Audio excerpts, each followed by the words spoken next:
It's one about a teacher. For everyone who's been, um, kind of gaslighting when we see these like weirdos pushing gender ideology on students, like, oh, that never happens. You're crazy. You're crazy. That never really happens.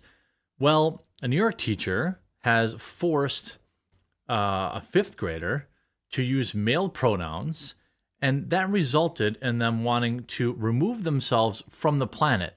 It resulted in brutal treatment from their students, all because the teacher was really excited to convert a student. At least that's how it looks. And to make things worse, that teacher's parents or that teacher's bosses all knew about it, and they did nothing to stop it. Make sure you leave a like on this video and you subscribe. We're going to follow this story. New York teacher forced someone who's 9 to use male pronouns, causing, and then, there's a lawsuit pending now. Good. And you're going to see a lot more of this. A Long Island teacher, Deborah Rosenquist, a fifth grade teacher at Terryville Road Elementary in Port Jefferson Station, started calling the 9-year-old Leo and used the opposite gender pronouns toward the beginning of the 2021-2022 school year, according to a lawsuit filed in Suffolk County Court by the child's parents last month. The parents say that they were only clued in about what was happening in January 2022 when the school principal called them, telling them their child, referred to in court papers as AV, had drawn a picture of a girl writing, "I want to end myself, and I feel sad a lot." Wonder where a 9-year-old learns about those concepts, by the way. The principal also informed the parents that their child had even met with the school psychologist, telling the mental health worker that she was confused about her gender identity, the court papers say. Despite Rosenquist, 62, and by the way, are you surprised she looks the way she does? Having students refer to the student for months at this point as Leo, it was only during the January 27th call that parents were asked for the very first time if that name was even okay. The parents were supportive as long as their student who had requested the name change, the filing said, but they had their doubts. She asked to be called Leo to identify as a boy. In the past, she had been called that by a friend, but in reference to her astrological sign. Her parents also became concerned when they saw complaints against Rosenquist on Facebook, claiming the teacher had been reported for very bad behavior and the school district had done nothing about it because she was tenured. During a deeper dig on the social media comments, the parents found that Rosenquist didn't follow the school curriculum and taught her students about transgender people and told them to, quote, try being gay or to go by the opposite gender, the suit claims. These are fifth graders, 8, 9. The educator even made her own LGBTQ plus book called I Am Neither for her 9 and 10-year-old students and assigned a book called When Aiden Becomes a Brother, according to the lawsuit. While the parents weren't concerned by the topic, they were worried that they were being taught at too young of an age, and were worried that Rosenquist had significantly deviated from the school district's curriculum. Certainly sounds like it, right? One of the parents met with the principal, the superintendent, and assistant superintendent on February 3rd, 2022, when the administrators, quote, admitted that the issue had not been handled properly, or they're going to lose a lot of money, and said they hadn't known about the off-curriculum materials that Rosenquist had been using. While they said they had investigated, it was clear the investigation was superficial at best, the suit claims. The parents are accusing the school of negligence in failing to properly monitor Rosenquist's classroom and train and supervise staff. The parents were incredibly concerned about the well-being of their 9-year-old. They had and always will support their child, but worried that they were being persuaded by Rosenquist to be trans and had not expected any such inclination, but she had not expressed any such inclination. Their daughter was placed in a different classroom, but now is a subject of bullying and alienation. Some of her classrooms even have a text message group where they discuss the student, leave them out, and say terrible things about them. The family is suing for unspecified damages. Rosenquist was removed from that classroom, but is now teaching even younger students, according to the family's lawyer. Wabnick told the Post in a statement that Rosenquist, quote, manipulated a preteen female into changing her gender identity when the child did not feel the inclination to do so. A working number could not be found for the teacher.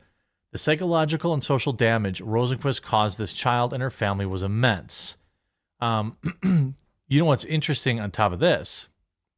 If you dig deeper, her bosses knew about it. The new revelations came as a shock to the parents who did welcome a preteen daughter exploring her identity, but believed she was being forced to do so. They also found that Rosenquist had been allegedly reported to the school district for putting their hands on people, but nothing was done about it. Soon after, the parents started speaking with other parents at the school. They revealed that Rosenquist had not only gone beyond the curriculum, but taught kids about being trans, but actively encouraging them to try being gay. Superintendent Jennifer J. Quinn at the school's principal and Anne-Marie Scovey both admitted to the parents in a meeting in February that they knew Rosenquist was peddling this mentality in the classroom, the lawsuit claims. The suit also states that parents of Rosenquist's former students stated that Rosenquist went beyond the district's curriculum and taught her students about being transgender, suggested kids try being gay, or try being a boy if they were a girl, or try being a girl if they were a boy. Rosenquist pursued her own agenda outside the curriculum, which included persuading fifth graders. Yeah, again, I talked about that already. To further her agenda, Rosenquist read and provided her students with graphic books about gender and bedroom stuff that were not in the curriculum. She created her own book called I Am Neither, of course, and read a book called When Aiden Becomes a Brother, a book about transitioning, surgery, and hormones. Again, 8 and 9. When Aiden Becomes a Brother, the mother admits misgendering her son and said apologize for the pronoun mistake. It has most recently been banned from curriculums in a Florida school district.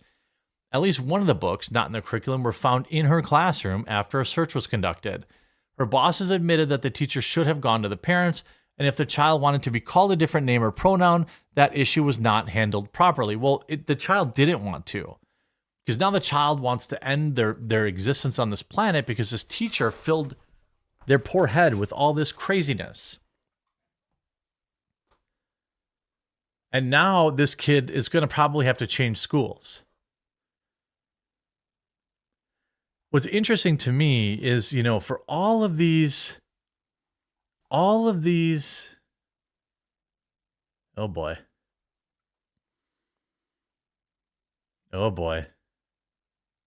Oh boy. I'll have to cover this. That's all of these people, all these weirdos, pretend that this stuff doesn't happen, that you're crazy, you're transphobic or homophobic or all this stuff. Oh, it's just one weirdo teacher on TikTok. Oh, it's just one whatever on this. Like, no, it appears to be a major issue. It appears to be literally all over the world. At least all over in this country.